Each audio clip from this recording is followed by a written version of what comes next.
Dzalika qaumun la yashqa bihim jalisuhum. Orang yang berdekatan dengan orang yang zikir tidak akan celaka. Innal hamdalillah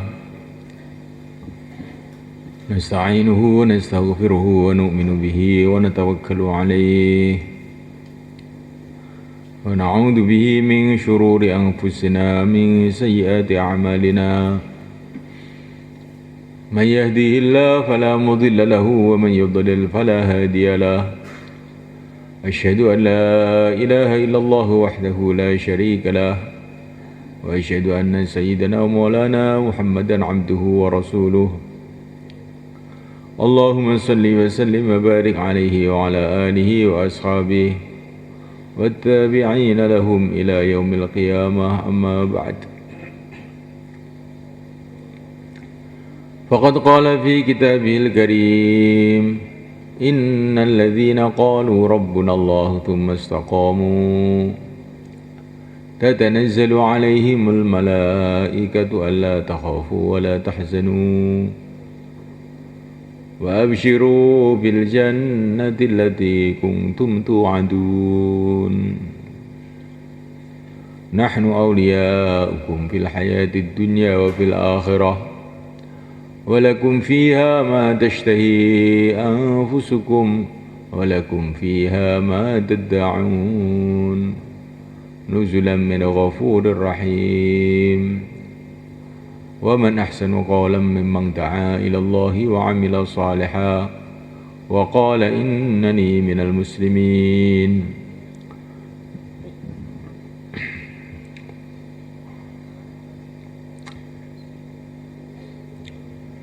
Innal ladzina qalu rabbuna Allah. Sesungguhnya orang yang mengatakan Rabbku adalah Allah.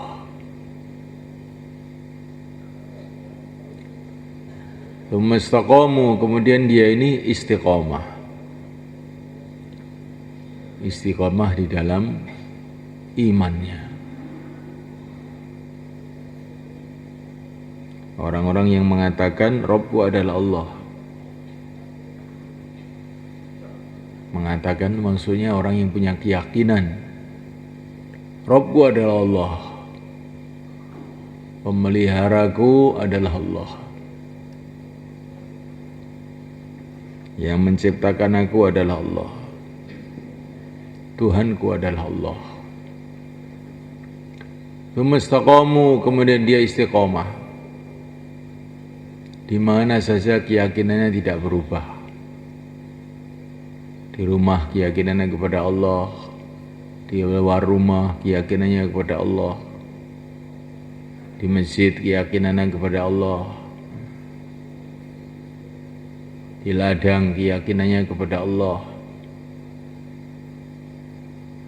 menghadapi lawan keyakinannya kepada Allah, menghadapi teman keyakinannya juga kepada Allah. Karena lawan tidak bisa membahayakan tanpa izin Allah, teman pun tidak bisa menolong tanpa izin Allah. Dalam kesulitan keyakinannya kepada Allah, yang bisa menghilangkan kesulitan hanya Allah. Dalam kemudahan juga hanya kepada Allah keyakinannya, yang bisa mendatangkan kemudahan hanya Allah Subhanahu wa ta'ala. Dalam segala keadaan keyakinannya kepada Allah. Yang dipandang adalah hanya Allah Subhanahu wa ta'ala. Namanya istiqomah. Istiqomah dalam iman. Nah, orang yang istiqomah dalam iman ini nanti kalau mau mati tatanazzalu alaihimul malaikah. Para malaikat pada turun memberikan kabar gembira. Janganlah kamu takut mengenai keadaan yang akan kamu hadapi, karena kamu akan dikirim ke surga. Jangan pula kamu takut dan khawatir mengenai keluarga kamu yang kamu tinggalkan, karena semua mereka akan dijaga oleh Allah.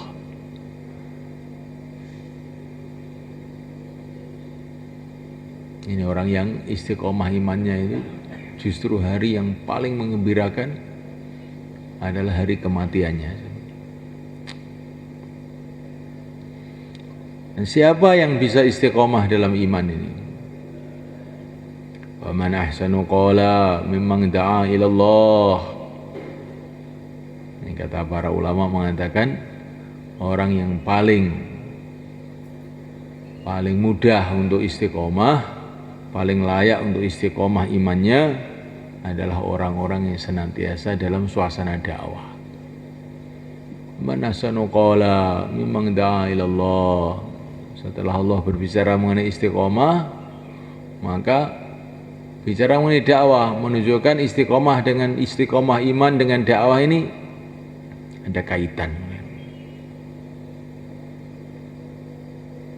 Nah, orang ini kalau tidak ada suasana dakwah susah untuk istiqomah imannya. Maka dalam keadaan-keadaan genting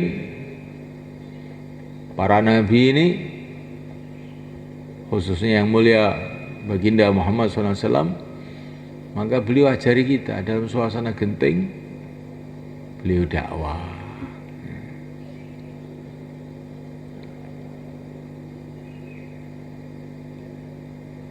Ketika dikepung di Gua Thawr oleh orang-orang Quraisy bersama Sayyidina Abu Bakar As-Siddiq radhiyallahu ta'ala anhu, dalam suasana yang begitu Nabi mendakwahkan cerita keagungan Allah kepada Sayyidina Abu Bakar. La tahzan, innallaha ma'ana. Jangan kamu bersedih hati, Allah bersama kita. Dalam kondisi apapun, baginda Nabi itu memberi contoh kepada kita, enggak meninggalkan dakwah. Di Taif, beliau dakwah di Taif, diusir, dilempari batu, beliau menangis di bawah pohon dengan tangisan yang menggegerkan langit, sehingga para malaikat-malaikat pun dikirim untuk membela beliau. Dalam suasana kaki pun sudah berlumuran darah.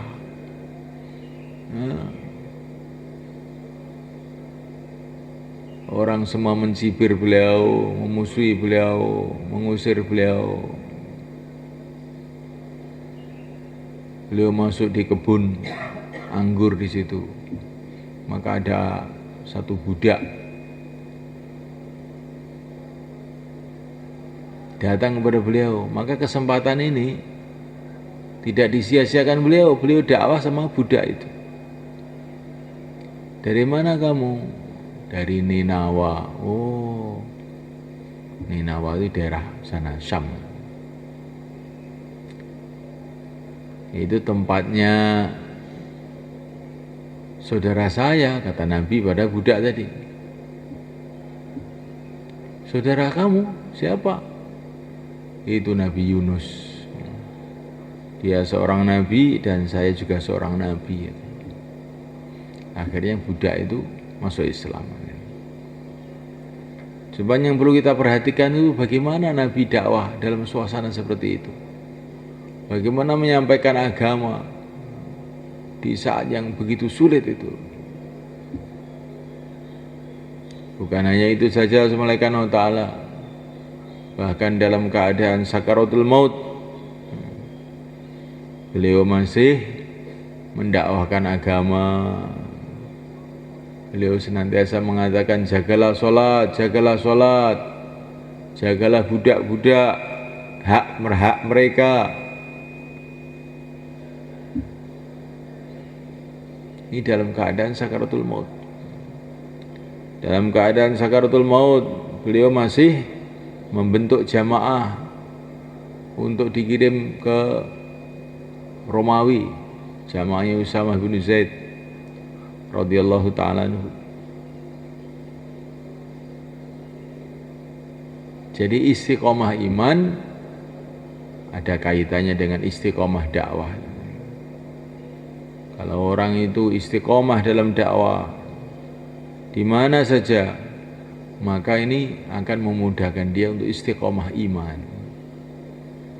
Hatinya senantiasa tawajuh pada Allah, bergantung pada Allah. Tapi dakwah yang dikehendaki itu wa amila sholiha, harus dibarengi dengan amal yang soleh. Dakwah dalam suasana amal soleh. Kita jaga sholat kita jaga ta'lim kita jaga zikir kita jaga akhlak kita. Nah, dakwah tanpa amal soleh ini nanti seperti kita ini punya alat untuk ngambil buah. Kita punya bambu untuk nyenggek buah, untuk ngambil buah.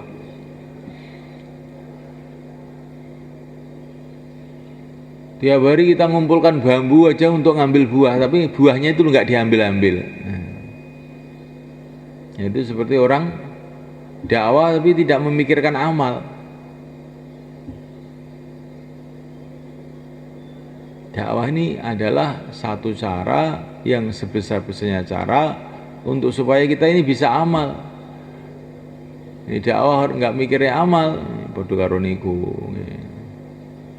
Bendino ngumpulnya arit ora dienggo ngarit. Bendino gawe kompor ora dienggo masak. Terus piye dadine? Maka man ahsanu qala memang da'a ila Allah wa amila shalihah. Senantiasa dakwah dan senantiasa amal soleh.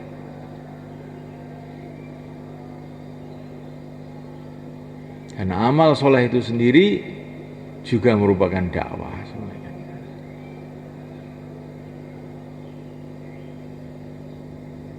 Dakwah itu bukan hanya dengan mulut, perbuatan-perbuatan seseorang ini juga merupakan dakwah juga.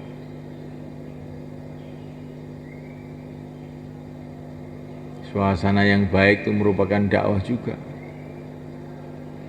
Maka Nabi datang ke Madinah. Seorang ulama Yahudi namanya Abdullah bin Salam datang melihat Rasulullah. Belum didakwai, belum diapa, baru melihat Rasulullah saja, melihat tok. Langsung asyhadu alla ilaha illallah wa asyhadu anna Muhammadar Rasulullah. Wajah seperti ini enggak mungkin bohong, katanya beliau. Dia orang itu baru melihat wajahnya Rasulullah saja, kalau memang mau dikasih hidayah oleh Allah, baru melihat saja dapat hidayah sudah. Karena wajahnya yang begitu bercahaya dengan cahaya rohaninya, dengan zikirnya, dengan amalnya, dengan hubungannya kepada Allah. Dzalika qaumun la yashqa bihim jalisuhum. Orang yang berdekatan dengan orang yang zikir tidak akan celaka. Maknanya tidak akan celaka itu gimana? Ya akan dapat hidayah.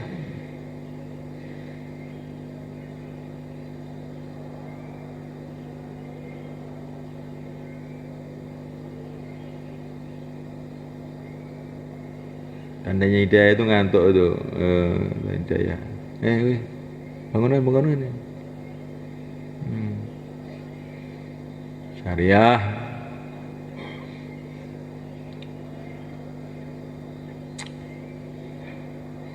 Ya, sekarang ganti kamu. Tadi apa yang saya ceritakan tadi? 33, 44. Suruh dengarkan malah ngantuk ya. Coba ganti kamu, coba.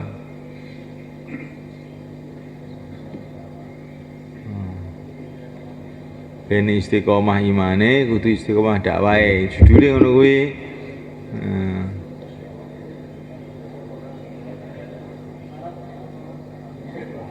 Taqabbalallah, jazakumullah.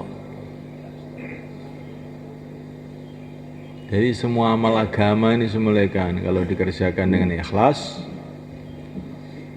itu nanti jadi asbab hidayah untuk diri kita dan untuk umat. Ya, Rasulullah itu pergi ke pasar, dia itu sahabat nih cerita ini, pergi ke pasar. Pada waktu itu di Madinah itu juga banyak orang kafir yang di pasar itu. Maka Rasulullah itu jual beli. Ketika beliau mau membayar, terus beliau itu bilang sama sahabat yang bagian bayar uang itu, zin wa arjih, kata Nabi pada sahabat tadi, bayar dan tambahi, tambah ono, ibu mana regane 1000 tambah ono, iki akatane regane 1000 tambah ono. Nabi cuma bilang gitu dok. Ada orang kafir itu belum kenal sama Nabi, mendengar itu merasa heran, orang kok bagus sekali ya, bayar ditambahi lagi. Nah, siapa dia? Tanya deh. Akhirnya masuk Islam di pasar. Kayaknya gara-gara itu aja.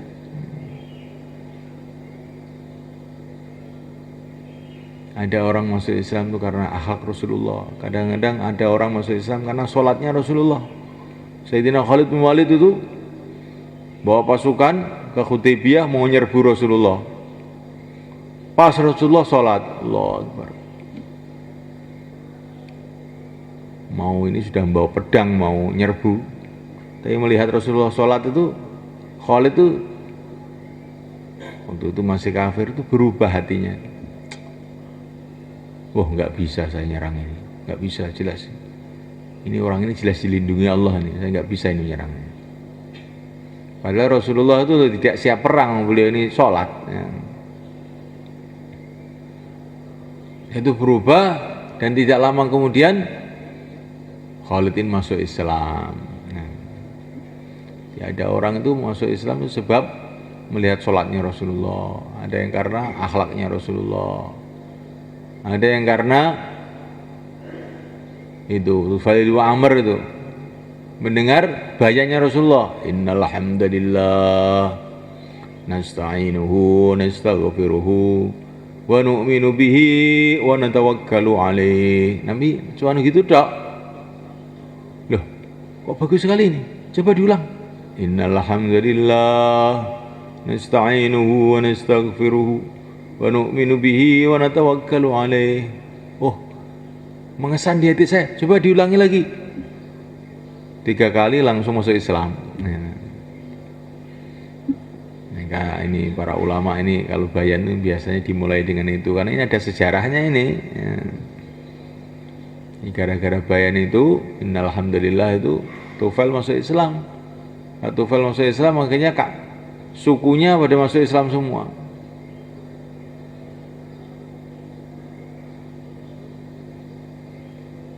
Masya Allah. Jadi semulaikan Allah SWT,